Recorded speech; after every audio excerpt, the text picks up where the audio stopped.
2024 లేదా 25లో డిగ్రీ లేదా బీటెక్ చదివారా? సాఫ్ట్వేర్ జాబ్ కోసం ఎదురు చూస్తున్నారా? అయితే కోడ్ జ్ఞాన్ 100 డేస్ కోర్సులో చేరండి, జాబ్ సాధించండి.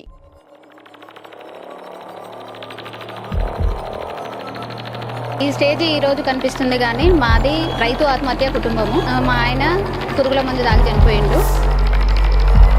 బావి దగ్గరికి వెళ్ళడము, బర్రె పాలు వినడము అంతవరకే. అప్పులు తీర్చడానికి ఊర్లో ఉన్న ఏ పనైనా కూడా చేస్తూ ఇచ్చేసాను.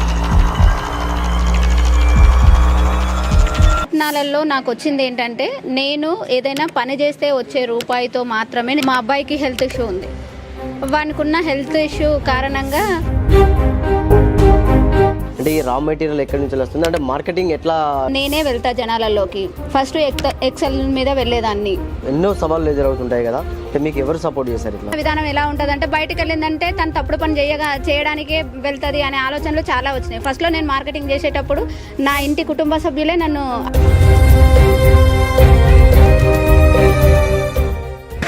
నమస్తే, వెల్కమ్ టు సుమన్ టీవీ. సాధించాలనే తపన ఉంటే ఏదైనా సాధ్యమే అని నిరూపిస్తుంది ఓ మహిళ. భర్త ఆత్మహత్య చేసుకున్న అయిన వారు ఎవరు దగ్గరికి రానియకపోయినా కూడా పట్టు వదలని విక్రమార్కురాలిలా కూడా ఒక చిన్న వ్యాపారం స్టార్ట్ చేసి ఇప్పుడు 10 మందికి ఉపాధిని కల్పిస్తుంది. ఈ స్టోరీ ఏంటని అనుకుంటున్నారా? గజ్వెల్లోని ఓ మహిళ జూట్ బ్యాగులు తయారు చేస్తూ 10 మందికి ఉపాధి కల్పిస్తుంది. ఈ స్టోరీ ఏంటో సుమన్ టీవీ ప్రత్యేక కథనంలో చూద్దాం.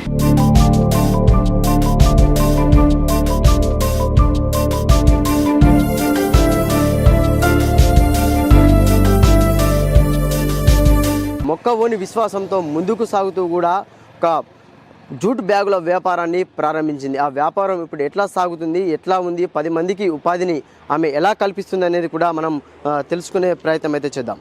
సార్, ఇప్పుడు మనతో పాటైతే మంజుల గారు ఉన్నారు. అంటే ఒక 10 మంది మహిళలకు ఉపాధిని కల్పిస్తూ కూడా ఆమె కడు పేదరికం నుండి బయటకు వచ్చి ఇప్పుడైతే 10 మందికి ఉపాధిని కల్పిస్తుంది. అంటే చెప్పండి మంజుల గారు, అంటే మీకు ఈ ఆలోచన ఎట్లా వచ్చింది? అసలు మీరు ఏ స్టేజ్ నుంచి ఇక్కడికి వచ్చారు? అసలు మాది ఫస్ట్ ఈ స్టేజ్ ఈ రోజు కనిపిస్తుంది కానీ మాది రైతు ఆత్మహత్య కుటుంబము. మాది మా ఆయన పురుగుల మందు దాకా చనిపోయిండు. అప్పుల బాధతో సూసైడ్ చేసుకుండు.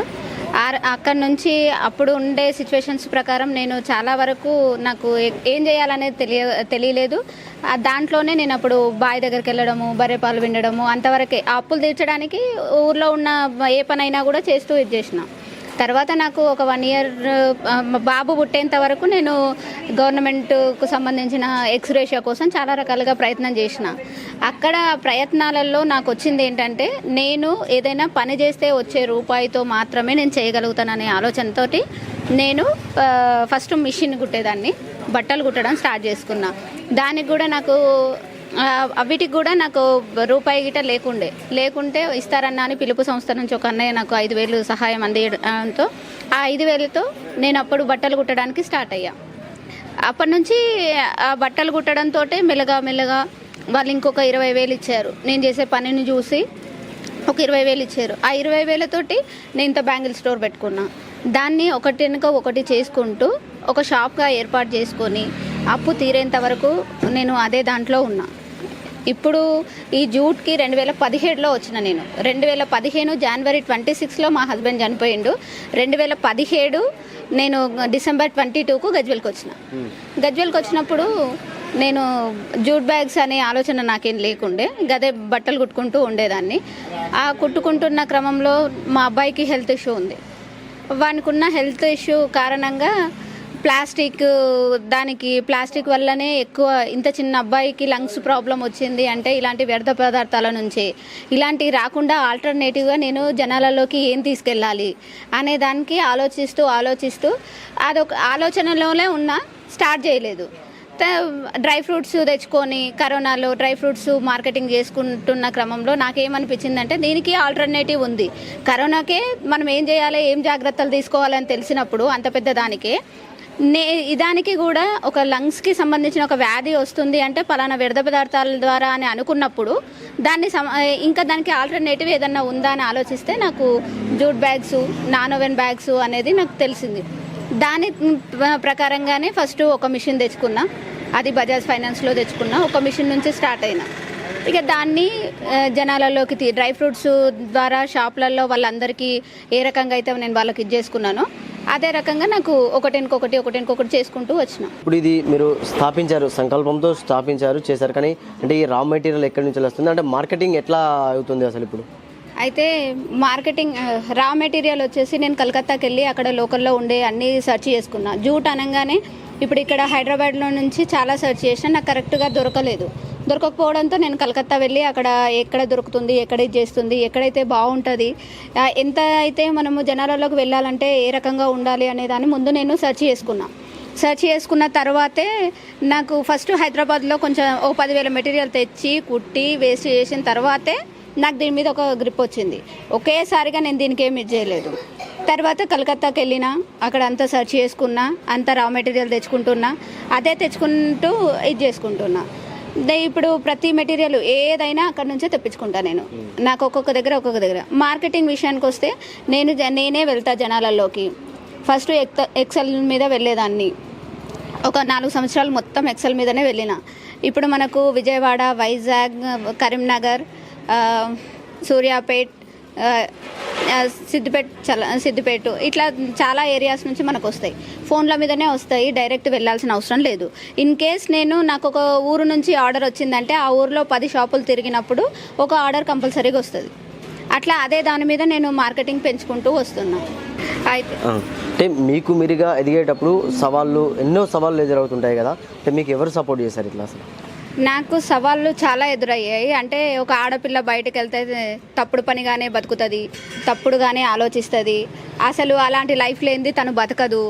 ఎంతసేపు వాళ్ళ ఆలోచన విధానం ఎలా ఉంటుంది అంటే బయటకు వెళ్ళిందంటే తను తప్పుడు పని చేయడానికే వెళ్తుంది అనే ఆలోచనలు చాలా వచ్చినాయి. ఫస్ట్లో నేను మార్కెటింగ్ చేసేటప్పుడు నా ఇంటి కుటుంబ సభ్యులే నన్ను అవహేళన చేసిర్రు. కాకపోతే ఏంటంటే నాకు అన్నిటికీ అండగా నిలబడి నిన్ను ఎవరేమన్నా ఎవరిది చేసినా నేను ఒక తల్లిగా తండ్రిగా మేము తోడున్నామని మా అక్క బావ ఇక్కడికి వచ్చిన తర్వాత నాకు తోడుగా నిలబడ్డారు. మా బావ పేరు ఎనగుర్తి యాదగిరి, మా అక్క పేరు ఎనగుర్తి కృష్ణలీల. ఇప్పటికీ నేను చేసే ప్రతి పనిలో నా తోడుంటారు. నేను ఎన్ని రకాలుగా రాత్రి విజయవాడలో ఆర్డర్ డెలివరీ ఇవ్వాలంటే రాత్రి 6 గంటలకు వెళ్ళి పొద్దున్న 6 వరకు మళ్ళీ నేను గజ్వెల్లో ఉంటా. అన్ని రకాలుగా ఉన్నా కూడా నాకు ఎన్నో రకాల సవాళ్ళు ఎదురైనా కూడా కొన్ని సందర్భాల్లో నేను ఎదుర్కోలేని సమస్యలను ప్రతి ఒక్కదాన్ని మా అక్క బావనే నాకు చాలా సపోర్ట్గా ఉండి నన్ను ఇంకా ముందుకెళ్ళాలి మా చెల్లె అనేసి నన్ను ముందుకు నడిపిస్తూ ఉన్నారు. అంటే ఇప్పుడు ఎంతమందికి ఉపాధిని కల్పిస్తున్నారు, అంటే ఫ్యూచర్లో కూడా ఇంకా ఎంతమందికి ఉపాధి కల్పించాలనే ఆలోచన ఉంది, ఇంకా బిజినెస్ ఎట్లా పెంచాలనే ఆలోచన ఉంది మీకు? నాకు ఇప్పటికీ 30 మంది ఉన్నారు. ఆల్రెడీ 30 మందిని తీసుకున్నా. నాకు ఫ్యూచర్లో అంటే నేను ఇంకా ఒక ప్రైవేట్ లిమిటెడ్ కింద దీన్ని స్థాపించుకోవాలి. ఇదే కాకుండా మహిళల్లో చైతన్యం తీసుకొచ్చి ఒంటరి మహిళలు వాళ్ళు ఉపాధి మార్గాన్ని చూసుకొని వాళ్ళు ఏదైనా వర్క్ చేసుకుంటా అంటే అది ఏ రకంగా వాళ్ళు ఇది చేసుకోగలుగుతారో వాళ్ళకు ముందు ఉండి వాళ్ళకు దారి చూపించి ఇది చేయాలనే ఉద్దేశంతో మంజులా కర్నాల అది ఆర్గానిక్ క్యాటరింగ్స్ ఓపెన్ చేసి అది స్పైసెస్ మిల్ కూడా.